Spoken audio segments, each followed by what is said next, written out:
Oh, we're live on camera already. Forgive me for the confusion and welcome back for the third installment of our series on Capablanca. Once again, I'm being joined by Grandmaster Rustam Kasimdzhanov, who will take us through another Capablanca game. I would also like to address that due to the many complaints we got after the last videos, I did button up, so I hope you guys appreciate that. So Rustam, what do we learn in this installment? You mean about you buttoning up? Whatever you want to talk about. I mean, I'm really just here because I don't want to go home. Well, now I'd like to concentrate on Kappa's using his space advantage to win the game. By Kappa, you mean the great Cuban world champion Capablanca, right? Yes, but by now I feel I know him so well. Okay, I have let's every call him right Kappa. to call him Kappa. Yeah. Capablanca means white hat, right? I think so, yeah, but you are the Spanish expert here. Yeah, I think it means white hat.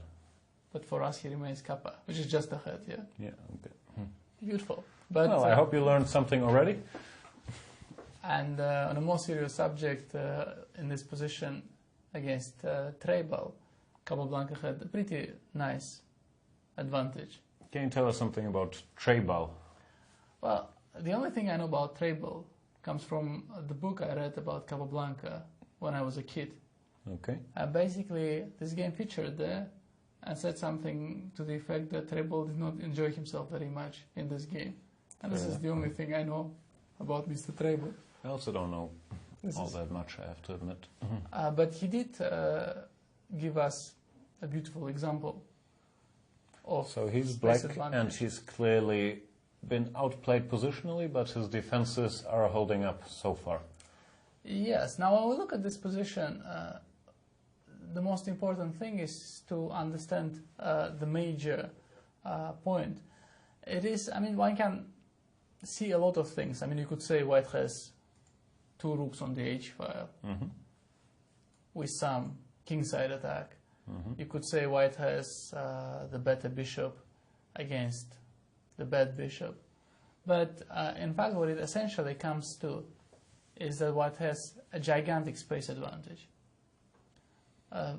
It is not such an obvious concept to be understood intuitively. In general, if you just see what kind of squares are available for every piece, you will see that each, without any exceptions, each of the white pieces has more potential squares to go to. Yeah. No, I was going to say that the first thing that occurred to me is that the white knight can get to e5, but the black knight can't get to e4, because all his entry paths are very well covered by white, the d6 and the g5 square. Oh, it's a very good point. As a matter of fact, the black knight cannot get anywhere at all. And not only to e4, it's basically, it will be more or less forever doomed to squares like d8, f7 and h8. I mean, there is nothing much he can do. The black bishop will also be limited to the squares c8, e8, probably for the rest of the game. The same is true for all the black pieces. They are severely limited in action, but would like to see how white converts this into the winning advantage. Yes, so it's clear white is better, but still he has to breach into the black fortress or structure or whatever we want to call it, which doesn't look that obvious. The main point in situations like this is not to hurry.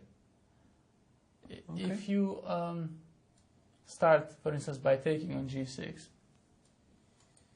by taking on h8, I mean, this is an extreme example. I think none of our viewers would actually play like this.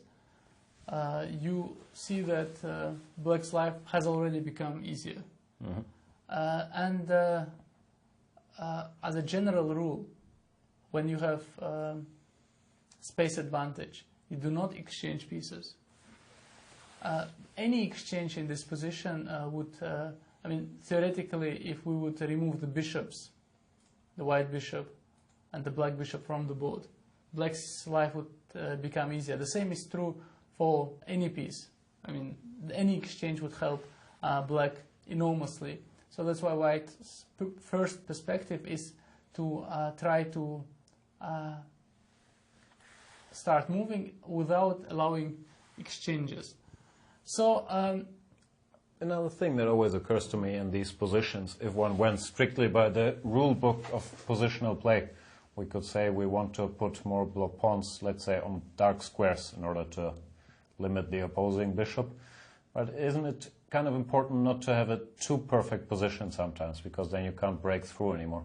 Sounds weird, but if we went h6 check, let's say, king f8 and a5, then positionally we would have done everything right. We have all our pawns on black, we dominate all the pieces, but we're probably not going to win because we can't break through anymore, right? So the conversion has to happen at some point that is not expected, let's say. Well, indeed, the most important thing in a position like this, where you are already so much better that you actually don't have to think of accumulating new small advantages. You really need a breakthrough. And thus, you have to ask yourself, where is my breakthrough? In this position, okay, clearly e4 will be difficult to achieve. Yes. Because black is controlling e4 better than white. And hg, as we saw, is not useful, since it just helps black to exchange some pieces. So the only breakthrough which is remaining is b5. So we have to concentrate on getting b5 under decent circumstances. Well, I would have another devilish plan. Maybe we can see that during the game, I'm not sure, but to triple the heavy pieces on the h file. By that I mean, for example, trying to bring the queen to h1 behind the rooks on h3 and h2, and then use this hg to open the h file under more favorable circumstances. But maybe even that is not enough to break through. Who knows? I'm pretty sure it's a decent plan. Thanks. Maybe black would have to try to get his king out of danger and protect on h8 and see it like this. White might or might not have enough resources on the h file to break through, but that's a pretty decent plan. I think he might, yeah? I mean, you go knight e5 and then it might start crumbling. Anyway, back to topic. I'm just showing off my deep understanding. Well, very deep indeed. Yeah. But Capablanca concentrated on the queen side, and it was important for him. I mean, he started with a non-committal move like queen a5. I like queen a1. It's in line with my plan too. Next, rook h3, rook h2, queen h1. I'm pretty sure he was aware of this also, yeah. But I think after black played, okay, black is forced to make waiting moves. He played rook b8. He spotted an interesting trick. Okay. The thing is that white, as we said, would like to go b5 positionally. It's an only breakthrough available, but we don't want to exchange pieces. So in this case, for instance, black would go AB, AB, and CB. Yeah. And then, okay, at some point it would definitely win the pawn on b5 back, but would unnecessarily exchange pieces, allow maybe for some freeing continuations like b6. Rook a8 could start fighting for the a file. We don't need this. No, we need it, but under better circumstances, yeah? So you have to combine tricks on both flanks or something. We need b5 without allowing anything. And in a position like this, we can afford the luxury to allow absolutely nothing. So Capablanca spotted an interesting tactical trick to help him reach his strategic advance. He played queen a3. Interestingly enough, my plan was still better. Your plan might have been better, but this is more instructive. Okay. From 100 years from now, we'll definitely do some examples with your games. Please don't. But for now, the queen from a3 is, strangely enough, controlling the square f8. And why this is important, you will see from the game continuation. Black continues to wait, and white now actually played b5. And not surprisingly enough, you will see that after AB, h6 check, king f8, AB, this what looked like a distant dream, this control of the diagonal and the square, f8 becomes decisive. Now black cannot take CB because of c6 check, and he loses the bishop. And as a result, white managed to get his b5 breakthrough without allowing any counterplay at all. And nice. Again, I feel like messing with Capablanca today. Why did he go h6 check? Wouldn't it have been more cunning to take back immediately? With the same intention, if black went c takes b, then we can win with h6 check. At the same time, keeping our options open. I think a takes b5 would have been a pretty good move. But actually, he wanted to lock out the rooks on g8 and h8 probably before opening the a file. So h6 check is actually a good move, because here rook a8 or something could happen. I think, okay, rook a8 could happen, or maybe some g takes h5. Actually losing heavy material, I'm sorry. Rook a8, rook a8, h6, yeah. But I think what he was thinking is that here there theoretically could be some possible moves like gh5 or h6. Some crazy moves like this, they would lose for sure, but White's position is so strong that he doesn't have to calculate this. Which is probably true. Yeah. He's going h6, king f8, ab. Now he doesn't have to calculate anything else. Yes. The black's rooks are cut off the queen side for the moment, and after king e7, black intends to go rook a8. White plays b6, and now we see, okay, White achieved his b5. No, he has a perfect structure, but he also has a hook to enter the black position. He has the a file. He has the a file, and the only thing which was important for Capablanca to understand is that he will have enough potential to break through. And in this case, well, intuitively, it is not 100% obvious that White has enough potential, so he had to see the exact plan how to do this. I'm thinking, yeah, I think there is enough potential. Just bring all the guys after the b7 pawn. And that's what he did, yeah. After queen b8, rook a1, now after h6 and b6 have been played, the only thing that White can actually blunder is the pawn on g5. By moving the knight. By moving the knight, then suddenly knight takes g5 would happen, or e5, some desperate attempt at counterplay could happen. So this is the only thing which he will have to watch from now on. So after rook c8, queen b4, black is standing around, rook came to a7, king f8, rook h1.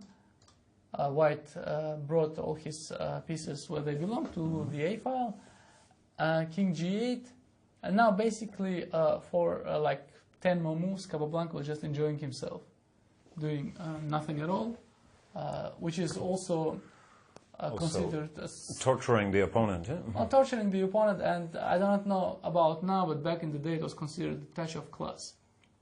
To show your domination. Well, in a winning position, you show your class by not rushing to conclusion. I think nowadays you show your class by rushing to conclusion and saving time and energy. Well, but this is it's a classical school of chess. When you are winning, you basically don't do any rapid movements. You improve your position incessantly, and at some point the win comes automatically, more or less.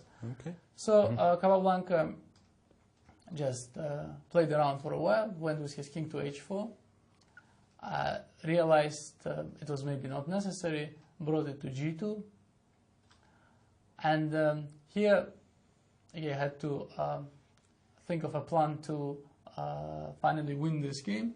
And clearly the black's major weakness is the pawn on b7, and when the pawn will fall, White's pawn on b6 will become tremendously strong, even if White will have to sacrifice some material to achieve this.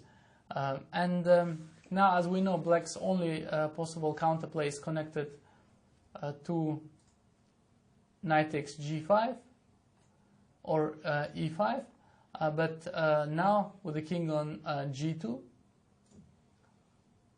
knight takes g5 is not so efficient anymore, and with the white queen on a1, e5 is not that dangerous either. So finally Capablanca started executing his plan, knight d2, and the most horrible thing about Black's position is that it is so cramped that there is absolutely nothing he can do to prevent White's plan.